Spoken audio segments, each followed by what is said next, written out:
آج کی اس بابرکت جمعہ المبارک کی نشست میں میں آپ حضرات کے سامنے جس عنوان پر لب کشائی کرنے کی سعادت حاصل کرنا چاہتا ہوں وہ ہے محبت مصطفیٰ صلی اللہ علیہ وآلہ وسلم۔ میں اللہ رب العزت کی بارگاہ سے دعا گو ہوں کہ رب کائنات مجھے کلمہ حق بیان کرنے کی توفیق عطا فرمائیں اور بعد میں ہم سب کو اس پر صحیح معنوں میں عمل کرنے کی بھی توفیق عطا فرمائے۔ سامعین کرام، اس ایک سچے مومن کے دل میں سب سے زیادہ محبت، سب سے زیادہ پیار خالق کائنات کا ہوتا ہے، اور ہونا بھی چاہیے۔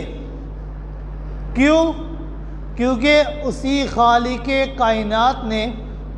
اس مشت خاک کو کتنے انعامات سے نوازا ہے۔ سینکڑوں نہیں، ہزاروں نہیں، لاکھوں نہیں، کروڑوں نہیں، اربوں نہیں، بلکہ اتنے انعامات سے نوازا ہے کہ خود خالق کائنات نے ارشاد فرمایا وَإِن تَعُدُّوا نِعْمَةَ اللَّهِ لَا تُحْصُوهَا، کہ اگر تم اللہ کی نعمتوں کو شمار کرنا چاہو تو اللہ کی نعمتوں کو تم شمار نہیں کر سکتے۔ اسی لیے ایک سچے مومن کے دل میں سب سے زیادہ محبت خالق کائنات کی ہوتی ہے۔ وَالَّذِينَ آمَنُوا أَشَدُّ حُبًّا لِلَّهِ، کہ اللہ کی محبت میں وہ بہت سخت ہوتے ہیں، اللہ کی محبت ان کے دل میں بہت زیادہ ہوتی ہے۔ اور خالق کائنات کے بعد اس کائنات میں اگر کسی کا مقام ہے تو وہ جناب محمد رسول اللہ صلی اللہ علیہ وآلہ وسلم کا ہے۔ اللہ رب العزت کے بعد سب سے زیادہ محبت انسان کے دل میں رحمت کائنات پیغمبر صلی اللہ علیہ وآلہ وسلم کے ہوتے ہیں، کیونکہ اس بات سے آپ بخوبی واقف ہیں کہ اللہ رب العزت نے قرآن مجید میں ایمان اور اعمال صالحہ کا جب بھی اکٹھا ذکر فرمایا تو اللہ رب العزت نے ایمان کے ذکر کو مقدم فرمایا ہے، اعمال صالحہ کے ذکر کو مؤخر فرمایا ہے۔ اس بات کو ظاہر کرنے کے لیے، اس بات کو باور کروانے کے لیے کہ اعمال صالحہ کی روح اور جان یہ ایمان کے اندر موجود ہے۔ اعمال صالحہ اس وقت تک قابل قبول نہیں ہو سکتے جب تک دل کے اندر ایمان موجود نہ ہو۔ جس طرح اعمال صالحہ کی روح اور جان ایمان کے اندر مضمر ہے، اسی طرح ایمان کی بھی ایک روح اور جان ہے کہ جس کے بغیر ایمان بھی قابل قبول نہیں ہو سکتا۔ ایمان کی روح اور جان وہ ہے محبت مصطفیٰ صلی اللہ علیہ وآلہ وسلم۔ جب تک دل کے اندر محبت مصطفیٰ صلی اللہ علیہ وآلہ وسلم نہ ہو، ایمان قابل قبول نہیں ہو سکتا۔ اس لیے تو جناب محمد الرسول اللہ صلی اللہ علیہ وآلہ وسلم نے فرمایا لا یؤمن احدکم حتی اکون احب الیہ من والدہ وولدہ والناس اجمعین، کہ تم میں سے کوئی شخص بھی اس وقت تک کامل ایمان والا نہیں ہو سکتا جب تک کہ میں محمد الرسول اللہ صلی اللہ علیہ وآلہ وسلم اس کے لیے اس کے والدین سے زیادہ، اس کی اولاد سے زیادہ، حتیٰ کہ تمام لوگوں سے زیادہ محبوب نہ بن جاؤں۔ جب تک میری محبت تمام محبتوں کے اوپر غالب نہ آ جائے، تب تک تم کامل ایمان والے نہیں ہو سکتے۔ یعنی ایمان اس وقت تک قابل قبول نہیں ہو سکتا جب تک دل کے اندر محبت مصطفیٰ نہ آ جائے۔ اور اللہ رب العزت نے جناب محمد الرسول اللہ کا مقام تو اتنا بلند کر دیا، اتنا عرفہ رکھا ہے کہ اللہ رب العزت نے جہاں پر اپنا ذکر رکھا وہاں پر اللہ کے پیارے حبیب جناب محمد الرسول اللہ کا بھی ذکر رکھ دیا ہے کہ ایمان کے لیے جو کلمہ تم پڑھتے ہو اس کلمے میں بھی پہلے تمہیں اللہ کا اقرار کرنا ہوگا اور بعد میں جناب محمد الرسول اللہ کا اقرار کرنا پڑے گا۔ جب تک تم جناب محمد الرسول اللہ کا اقرار نہیں کرو گے تم ایمان کے اندر داخل نہیں ہو سکتے۔ لا الہ الا اللہ محمد الرسول اللہ، تمہاری اذان مکمل نہیں ہو سکتی جب تک تم اشہد ان محمد الرسول اللہ کا اقرار نہ کر لو۔ تمہاری تکبیر مکمل نہیں ہو سکتی جب تک تم اشہد ان محمد الرسول اللہ کا اقرار نہ کر لو۔ تمہاری نماز مکمل نہیں ہو سکتی، تمہارا کوئی کام بھی قابل قبول نہیں ہو سکتا، تمہارا صدقہ و خیرات، تمہارا زکوٰۃ، تمہارے روزے، تمہارے حج عمرے، کوئی بھی کام قابل قبول نہیں ہو سکتا جب تک دل کے اندر محبت مصطفیٰ نہ آ جائے۔ اسی لیے تو جناب محمد رسول اللہ صلی اللہ علیہ وآلہ وسلم نے فرمایا ثلاث من کن فیہ وجد بہن حلاوت الایمان، کہ وہ شخص کامیاب ہو گیا اس شخص نے ایمان کی حلاوت، ایمان کی مٹھاس کو چکھ لیا کہ جس کے اندر تین باتیں آ گئی، جس کے دل کے اندر تین باتیں آ گئی۔ وہ تین باتیں کون سی؟ پہلی بات ان یحب اللہ ورسولہ، کہ انسان اللہ اور اس کے رسول سے سب سے زیادہ محبت کرے۔ دوسری چیز ان یحب المرء لا یحبہ الا للہ، کہ اگر انسان کسی سے محبت کرتا ہے تو وہ محبت بھی اللہ کی رضا کی خاطر کرتا ہے۔ تیسری چیز ان یقذف فی النار، کہ انسان اپنے آپ کو ایمان لانے کے بعد کفر کے اندر داخل کرنا اس طرح ناپسندیدہ سمجھے جس طرح انسان اپنے آپ کو آگ میں جلانا ناپسندیدہ کرتا ہے۔ یعنی جس طرح آگ کے اندر جلانا انسان کو پسند نہیں، اس طرح ایمان کے قبول کرنے کے بعد کفر کے اندر داخل ہونا انسان کو بھی پسند نہیں ہونا چاہیے۔ جس کے اندر یہ تین باتیں آ گئیں اس نے ایمان کی حلاوت اور مٹھاس کو چکھ لیا۔ مشرکین مکہ وہ بھی نیک اعمال کیا کرتے تھے، حاجیوں کو ستو پلایا کرتے تھے، بہت بڑے بڑے مہمان نواز تھے، صدقہ و خیرات کیا کرتے تھے، بیت اللہ کا طواف کیا کرتے تھے، نمازیں پڑھا کرتے تھے، لیکن ان کی کوئی بھی نیکی قابل قبول کیوں نہ ہوئی؟ مسجد نہیں، بیت اللہ کی تعمیر میں انہوں نے حصہ ڈالا، ان کی کوئی نیکی قابل قبول نہ ہو سکی۔ وجہ یہ ہے کہ ان کے دل کے اندر ایمان موجود نہ تھا۔ اگر ایمان نہ ہو تو کوئی بھی نیکی قابل قبول نہیں ہو سکتی۔ اللہ رب العزت نے جناب محمد رسول اللہ صلی اللہ علیہ وآلہ وسلم سے محبت کو واضح کرنے کے لیے قرآن مجید کے اندر ارشاد فرمایا، سورۃ التوبہ 10واں سپارہ آیت نمبر 24 کے اندر، قُلْ إِنْ كَانَ آبَاؤُكُمْ وَأَبْنَاؤُكُمْ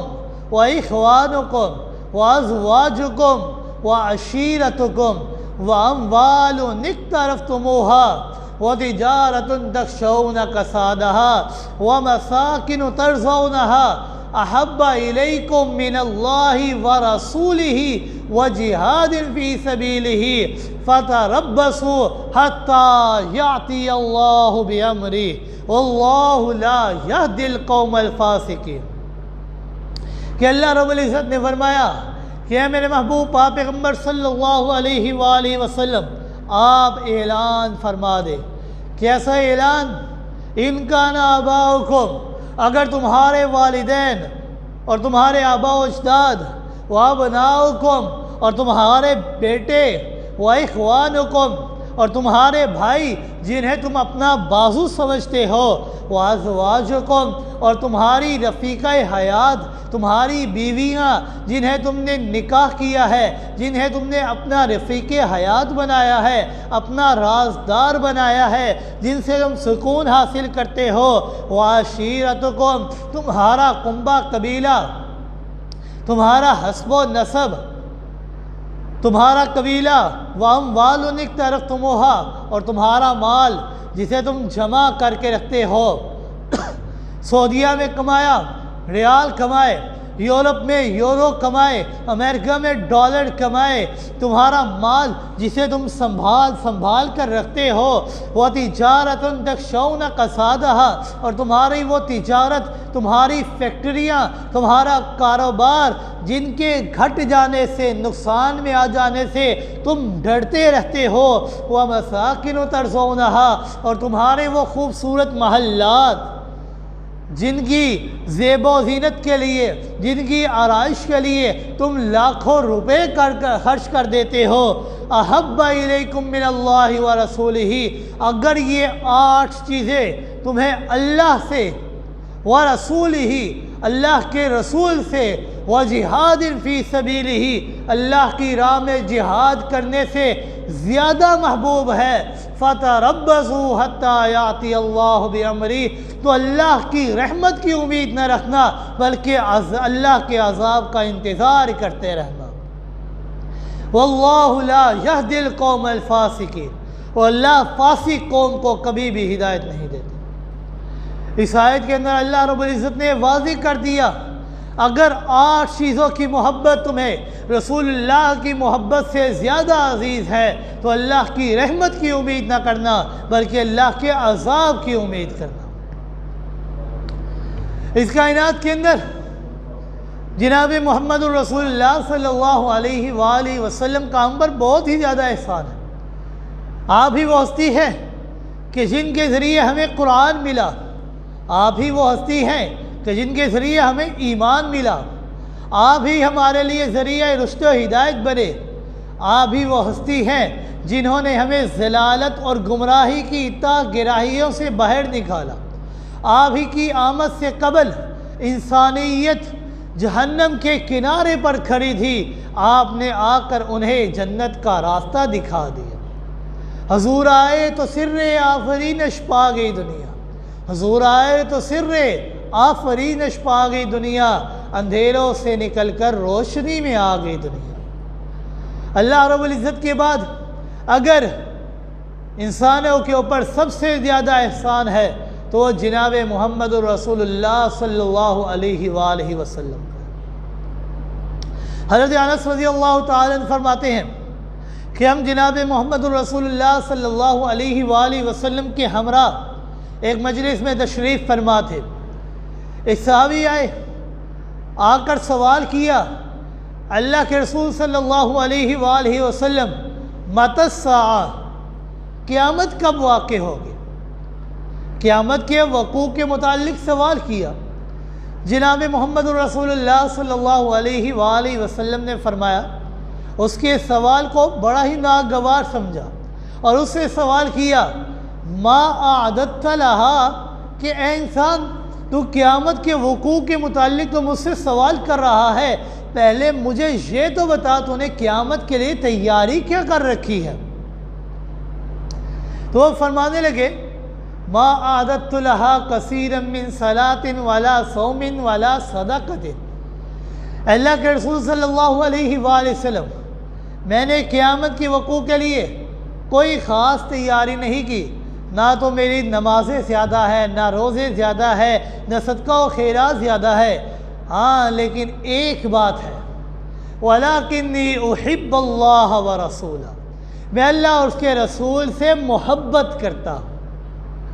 جناب محمد رسول اللہ صلی اللہ علیہ وآلہ وسلم نے فرمایا جب اس کی یہ بات سنی تو آپ صلی اللہ علیہ وآلہ وسلم نے ارشاد فرمایا انت مع من احببت، کہ اے صحابی تو جس سے محبت کرتا ہے کل قیامت کے دن اللہ تجھے اس کے ساتھ ہی کھڑا کرے گا۔ اگر تو اللہ اور اس کے رسول سے محبت کرتا ہے تو کل قیامت کے دن تیرا ٹھکانہ بھی رسول اللہ صلی اللہ علیہ وآلہ وسلم کے ساتھ ہوگا۔ حضرت انس رضی اللہ تعالیٰ فرماتے ہیں کہ جب جناب محمد رسول اللہ صلی اللہ علیہ وآلہ وسلم نے یہ جملہ ارشاد فرمایا انت مع من احببت، کہ تیرا ٹھکانہ انہی کے ساتھ ہوگا جن سے تو محبت کرتا ہے، تو آپ صلی اللہ علیہ وآلہ وسلم کے اس جملے کو سن کر صحابہ کرام کے چہروں پر خوشی کی ایک لہر دو پڑی۔ حضرت انس رضی اللہ تعالیٰ جب بھی یہ واقعہ بیان کرتے ہیں تو حضرت انس رضی اللہ تعالیٰ نے ارشاد فرماتے ہیں انا احب النبی صلی اللہ علیہ وآلہ وسلم و ابا بکر و عمر وارجو ان اکون معهم ولا اعمل مع مثل اعمالهم۔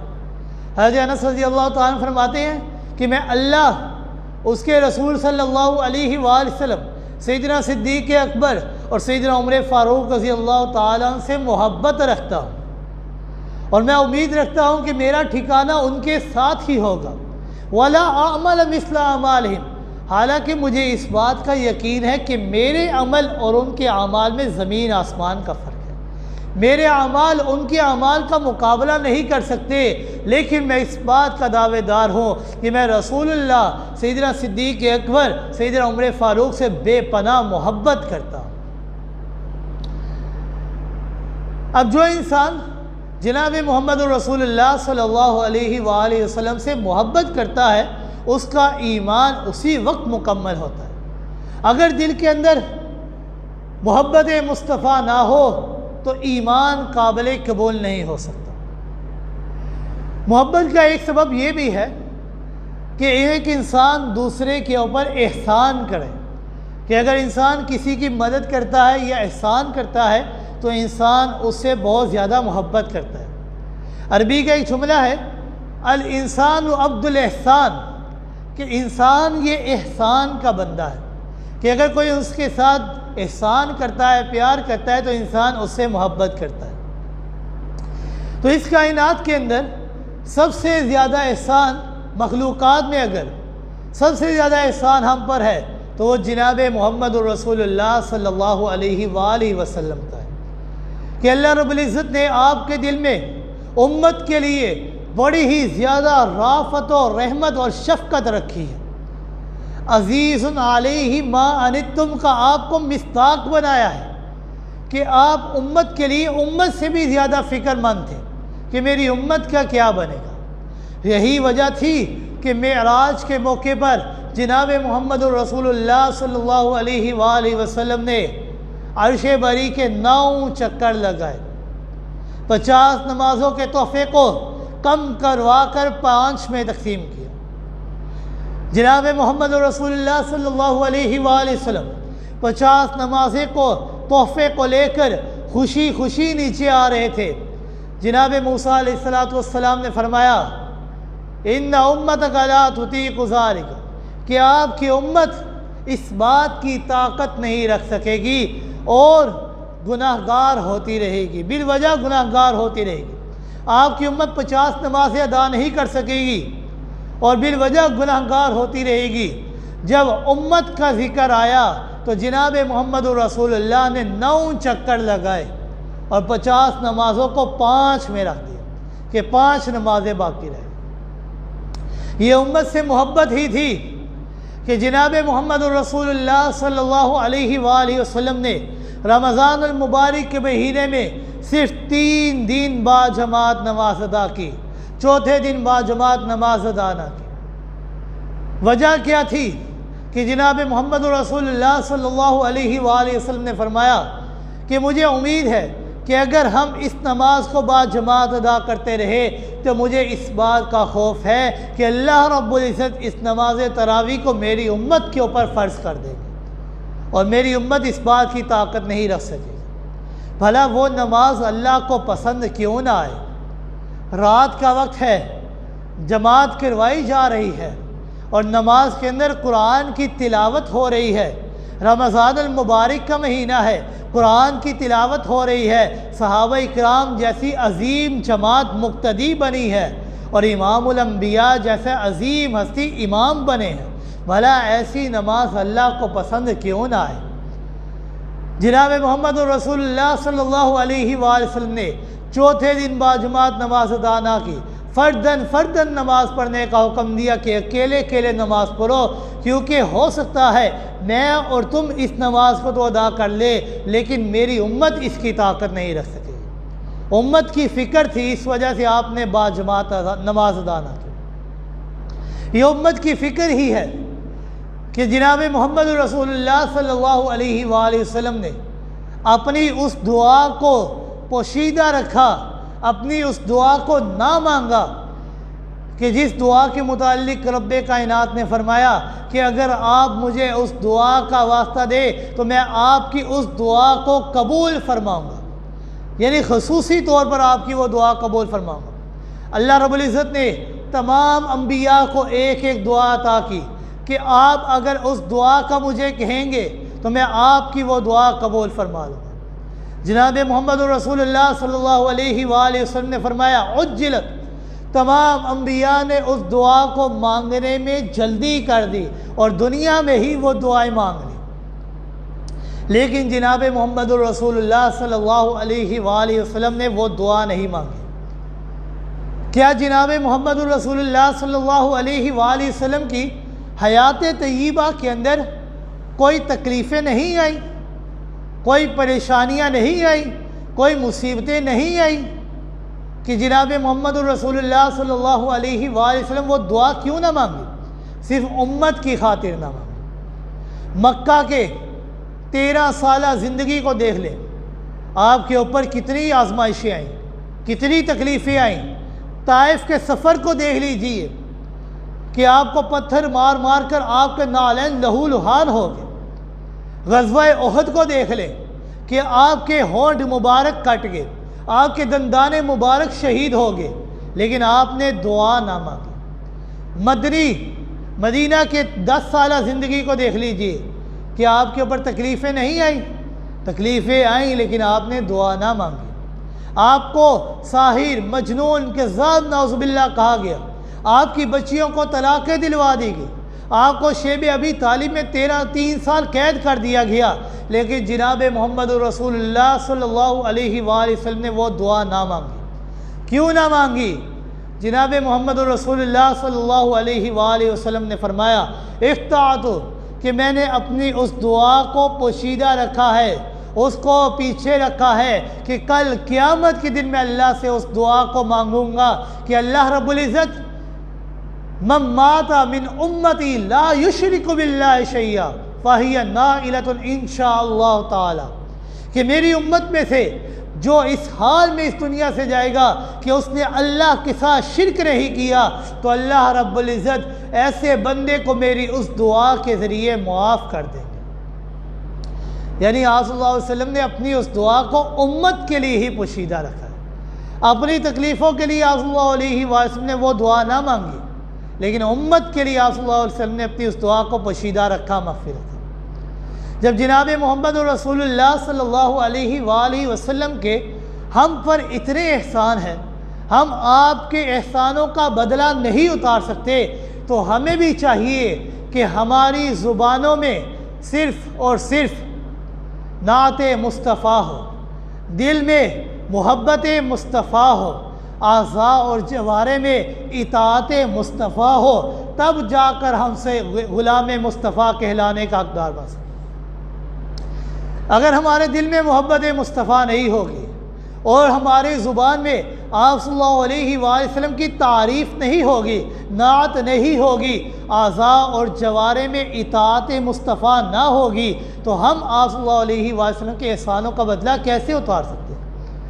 اس لیے اللہ رب العزت نے آپ صلی اللہ علیہ وآلہ وسلم کو ایک عظیم جماعت صحابہ اکرام کی صورت میں عطا کی کہ صحابہ اکرام کو آپ صلی اللہ علیہ وآلہ وسلم کا صحیح قدردان بنایا، کہ آپ صلی اللہ علیہ وآلہ وسلم سے صحیح محبت کیا کرتے۔ جناب سیدنا صدیق اکبر رضی اللہ تعالیٰ ابتدائی دور ہے اسلام کا، تقریباً 40 لوگ دائرہ اسلام کے اندر داخل ہوئے ہیں۔ ابھی دین توحید کو خفیہ طور پر لوگوں تک پہنچایا جا رہا ہے۔ سیدنا صدیق اکبر رضی اللہ تعالیٰ نے جناب محمد رسول اللہ صلی اللہ علیہ وآلہ وسلم سے درخواست کی کہ آپ آج مجھے اجازت دیں کہ میں علی الاعلان توحید کو بیان کروں۔ آپ صلی اللہ علیہ وآلہ وسلم نے پہلے تو منع کیا، لیکن سیدنا صدیق اکبر کے اصرار کی وجہ سے آپ صلی اللہ علیہ وسلم نے اجازت دے دی۔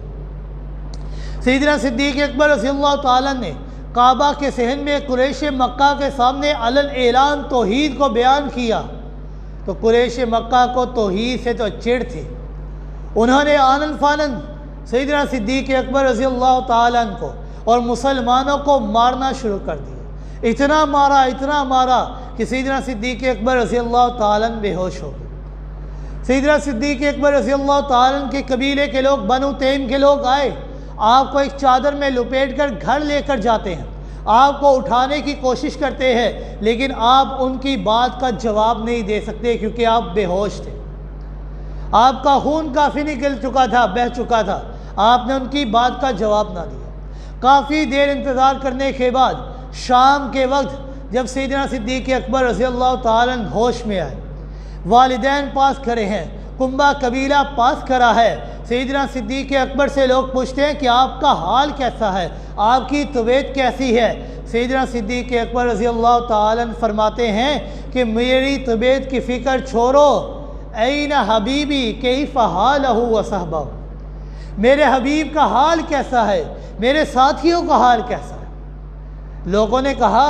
کہ انہی کی وجہ سے تو آپ کا یہ حال ہوا ہے، آپ کو ابھی بھی ان کی فکر ہے۔ والدہ نے گرم دودھ لے کر آئی کہ آپ دودھ پی لیں تاکہ جسم کے اندر تھوڑی توانائی آ جائے، طاقت آ جائے۔ سیدنا صدیق اکبر رضی اللہ تعالیٰ نے فرمایا واللہ لا اذوق طعاما ولا شرابا لبنا، اللہ کی قسم میں نہ تو کچھ کھاؤں گا نہ ہی پیوں گا جہاں تک کہ میں جناب محمد الرسول اللہ صلی اللہ علیہ وآلہ وسلم کو دیکھ نہ لوں۔ جناب محمد الرسول اللہ صلی اللہ علیہ وآلہ وسلم کے پاس جب سیدنا صدیق اکبر رضی اللہ تعالیٰ کو لے کر گئے، سیدنا صدیق اکبر رضی اللہ تعالیٰ مکہ کی گلیوں میں اپنے پاؤں کو گھسیٹ کر آپ صلی اللہ علیہ وآلہ وسلم کے پاس لے کر گئے۔ آپ صلی اللہ علیہ وآلہ وسلم نے جب ان کی اس حالت کو دیکھا تو آنکھوں سے آنسو جاری ہو گئے، اور سیدنا صدیق اکبر نے فرمایا اے اللہ کے رسول صلی اللہ علیہ وآلہ وسلم، غمگین ہونے کی ضرورت نہیں، اگر آپ بخیر و عافیت موجود ہیں تو یہ تکلیف میرا کچھ بھی بگاڑ نہیں سکتی۔ دل میں محبت مصطفیٰ ہے تو اللہ رب العزت نے کیا کیا انعامات سے نوازا ہے۔ اسی طرح غزوہ احد کے موقع پر ایک صحابیہ عورت ہے، ان کے چاروں سہارے، بیٹا بھی، باپ بھی، خاوند بھی اور ان کا بھائی بھی غزوہ احد کے اندر شریک ہے۔ خبر آتی ہے کہ جناب محمد رسول اللہ صلی اللہ علیہ وآلہ وسلم زخمی ہو گئے، جھوٹی خبر آئی کہ اللہ کے رسول صلی اللہ علیہ وآلہ وسلم شہید ہو گئے۔ وہ عورت بڑی پریشان ہو گئی اور فوراً میدان کارزار کے اندر دوڑنے لگ گئی، آپ صلی اللہ علیہ وآلہ وسلم کو تلاش کرنے لگ گئی۔ خبر آتی ہے کہ آپ کے جو باپ ہیں وہ اس دنیا سے کوچ کر گئے۔ وہ عورت کہنے لگی میں اپنے باپ کی فکر میں نہیں آئی، مجھے اپنے باپ کی فکر نہیں، ما فعل رسول اللہ صلی اللہ علیہ وآلہ وسلم، اللہ کے رسول صلی اللہ علیہ وآلہ وسلم کی حالت میں۔ تھوڑی اور آگے جائی، خبر آئی کہ آپ کا بیٹا بھی شہید ہو گیا ہے۔ خبر آئی تو جو وہ عورت کہنے لگی ما فعل رسول اللہ صلی اللہ علیہ وآلہ وسلم، اللہ کے رسول کس حال میں ہے۔ جب آپ صلی اللہ علیہ وآلہ وسلم کی خبر پہنچی کہ آپ صلی اللہ علیہ وآلہ وسلم بخیر و عافیت موجود ہے، وہ عورت کہنے لگی نہیں، میں اس وقت تک کچھ بھی نہیں کھاؤں گی اور نہ ہی پیوں گی جب تک میں جناب محمد رسول اللہ صلی اللہ علیہ وآلہ وسلم کو دیکھ نہ لوں۔ آپ صلی اللہ علیہ وآلہ وسلم کے پاس جب آپ صلی اللہ علیہ وسلم کے پاس اس عورت کو لے جایا گیا تو آپ صلی اللہ علیہ وآلہ وسلم اس عورت کو تسلی دینے لگے کہ تیرے چاروں سہارے اس دنیا سے چلے گئے، تیرا خاوند بھی، تیرا باپ بھی، تیرا بیٹا بھی، تیرا بھائی چلے گئے۔ آپ صلی اللہ علیہ وآلہ وسلم اسے سہارا دینے لگے تو وہ عورت کہنے لگی نہیں نہیں اللہ کے رسول صلی اللہ علیہ وآلہ وسلم، مجھے کسی چیز کے سہارے کی ضرورت نہیں ہے، اگر آپ بخیر و عافیت موجود ہے تو مجھے دنیا کی کسی آزمائش کی فکر نہیں ہے۔ یعنی اتنی محبت ہے، جس قدر محبت ہوگی اللہ رب العزت اسی کے مطابق صلہ عطا فرماتے ہیں۔ آپ صلی اللہ علیہ وآلہ وسلم سے صحابہ اکرام بے پناہ محبت کیا کرتے تھے۔ اللہ رب العزت نے قرآن مجید میں بار بار انسانیت کو جناب محمد رسول اللہ صلی اللہ علیہ وآلہ وسلم سے محبت کرنے کا حکم دیا۔ اللہ رب العزت نے فرمایا قُلْ إِن كُنتُمْ تُحِبُّونَ اللَّهَ فَاتَّبِعُونِي يُحْبِبْكُمُ اللَّهُ وَيَغْفِرْ لَكُمْ ذُنُوبَكُمْ کہ اے لوگو اگر تم اس بات کے دعوے دار ہو کہ تم اللہ سے محبت کرتے ہو، اللہ سے محبت کا تم دم بڑھتے ہو، اللہ سے محبت کے دعوے دار ہو، فَاتَّبِعُونِی تو تمہیں مجھ محمد رسول اللہ صلی اللہ علیہ وآلہ وسلم سے محبت کرنی ہو، میری اتباع کرنی پڑے گی۔ اگر تم میری اتباع کرو گے یحببکم اللہ، تم اللہ کو محبوب نہیں بلکہ اللہ تمہیں اپنا محب بنا لے۔ اور جب انسان چونکہ خطاؤں کا پتلا ہے، انسان سے خطائیں ہو جاتی ہیں، گناہ گار ہے، وَيَغْفِرْ لَكُمْ ذُنُوبَكُمْ لیکن جب تم سے خطا ہو جائے، گناہ ہو جائے تو تم فوراً اللہ کے حضور حاضر ہو کر اللہ سے اپنے گناہ کی معافی مانگو۔ وَيَغْفِرْ لَكُمْ ذُنُوبَكُمْ اللہ تمہارے تمام گناہوں کو معاف کر دیں گے۔ ایک دفعہ 3 صحابہ اکرام وہ صلی اللہ علیہ وآلہ وسلم کی ازواج کے پاس آئے۔ انہوں نے پروگرام بنایا کہ ہم ہر وقت عبادت میں مصروف رہیں گے۔ انہوں نے سوچا کہ ہم دن کی عبادت کے متعلق تو ہم جانتے ہیں آپ صلی اللہ علیہ وآلہ وسلم کی، لیکن رات کی عبادت کے متعلق ہمیں علم نہیں۔ ازواج مطہرات کے پاس آئے، آ کر سوال کیا آپ کی رات کی عبادت کے متعلق۔ تو انہوں نے سوچا کہ آپ صلی اللہ علیہ وآلہ وسلم کی تو یہ عبادت بہت تھوڑی ہے، فَأَنَّهُمْ تَقَالُوهَا انہوں نے آپ کی عبادت کو بہت تھوڑا سمجھا، اور یہ سوچا کہ چونکہ آپ صلی اللہ علیہ وآلہ وسلم معصوم ہے، گناہوں سے پاک ہے، ہم تو گناہ گار ہیں، ہمیں اور عبادت کرنی چاہیے۔ تو 3 شخص تھے، انہوں نے 3 قسمیں کھا لی۔ ایک شخص نے قسم کھائی اما انا فلا فاصلی اللیل ابدا فلا ارقد، ایک شخص نے قسم کھائی اور کہا کہ میں ساری رات نماز پڑھتا رہوں گا، کبھی بھی نہیں سوؤں گا۔ ایک شخص نے قسم کھائی اما انا فاصوم فلا افطر کہ میں ساری زندگی روزہ رکھوں گا، کبھی بھی افطار نہیں کروں گا۔ ایک شخص نے قسم کھائی اما انا فاعتزل النساء کہ میں کبھی بھی شادی نہیں کروں گا۔ جب جناب محمد رسول اللہ صلی اللہ علیہ وآلہ وسلم کو ان تینوں کی ان قسموں کے متعلق علم ہوا تو آپ صلی اللہ علیہ وآلہ وسلم مسجد نبوی میں گئے، ان تینوں کو بلایا، صحابہ اکرام کو بلایا اور ایک خطبہ ارشاد فرمایا، اور اس میں فرمایا واللہ انی لاخشاکم واتقاکم للہ، اللہ کی قسم کہ میں تم سے زیادہ اللہ سے ڈرنے والا ہوں، میں تم سے زیادہ میرے دل میں اللہ کے بارے میں تقویٰ ہے، وَلَكِنِّي أَصُومُ فَأَفْطِرُ لیکن میں روزہ بھی رکھتا ہوں اور افطار بھی کرتا ہوں، وَأُصَلِّي وَأَرْقُدُ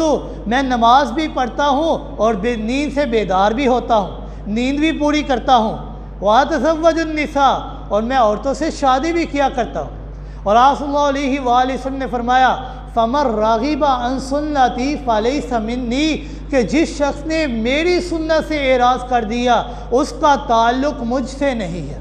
اور جس کا تعلق مجھ سے نہیں ہوگا اس کا تعلق رب سے بھی نہیں ہو سکتا۔ اور آج ہمارے اوپر جو تکلیفیں آ رہی ہیں، آزمائشیں آ رہی ہیں، مصیبتیں آ رہی ہیں، اس کی وجہ یہ ہے کہ ہم نے نبی کی سنت کو ترک کر دیا ہے۔ ربیع الاول کا مہینہ آتا ہے، ہم اس کے اندر لائٹیں لگا لیتے ہیں، ہم اس کے اندر نعتیں بیان کرتے ہیں، لوگوں کو دیگیں کھلاتے ہیں، لیکن کیا جناب محمد رسول اللہ صلی اللہ علیہ وآلہ وسلم سے ایسی کوئی چیز ثابت ہے؟ نہیں، ایسی کوئی چیز جناب محمد رسول اللہ صلی اللہ علیہ وآلہ وسلم سے ثابت نہیں۔ اب انسان کو غور و فکر کرنا چاہیے کہ یہ جو ہمارے اوپر مصیبتیں آئی ہیں، تکلیفیں آئی ہیں، آزمائشیں آ رہی ہیں، وجہ یہ ہوتی ہے کہ ہم نے نبی کی سنت کو ترک کر دیا ہے۔ ہم 12 ربیع الاول میں لائٹیں لگا لیتے ہیں، ہر چیز کر لیتے ہیں، لیکن مسجد میں جو ہی آواز آتی ہے حی علی الصلاۃ حی علی الصلاۃ، تو نماز کی طرف کوئی ایک بندہ بھی نہیں آتا۔ روزے کا حکم دیا، روزہ کوئی بندہ نہیں رکھتا۔ رمضان کا مہینہ آتا ہے، طاقتور ہمت والے نوجوان بھی وہ روزہ نہیں رکھتے کہ ہم نے کام کرنا ہوتا ہے، ہم نے نوکری پر جانا ہوتا ہے، ہم نے کاروبار کرنا ہوتا ہے، ہم نے نبی کی سنت کو چھوڑ دیا ہے۔ یہ ہمارے لیے لمحہ فکریہ ہے۔ جناب محمد رسول اللہ صلی اللہ علیہ وآلہ وسلم نے فرمایا فَمَن رَغِبَ عَن سُنَّتِي فَلَيْسَ مِنِّي، جس نے میری سنت سے اعراض کر لیا اس کا تعلق مجھ سے نہیں ہوگا، اور جس کے دل میں میری سنت نہیں ہوگی، میری محبت نہیں ہوگی، میری اطاعت نہیں ہوگی، وہ اللہ کی اطاعت بھی نہیں کرے گا، وہ اللہ کا محبوب بھی نہیں بن سکتا۔ لہٰذا انسان کو سوچنا چاہیے، غور و فکر کرنا چاہیے کہ اگر انسان کے کیا ہمارے اعمال یہ نبی کی سنت کے مطابق ہیں یا نہیں،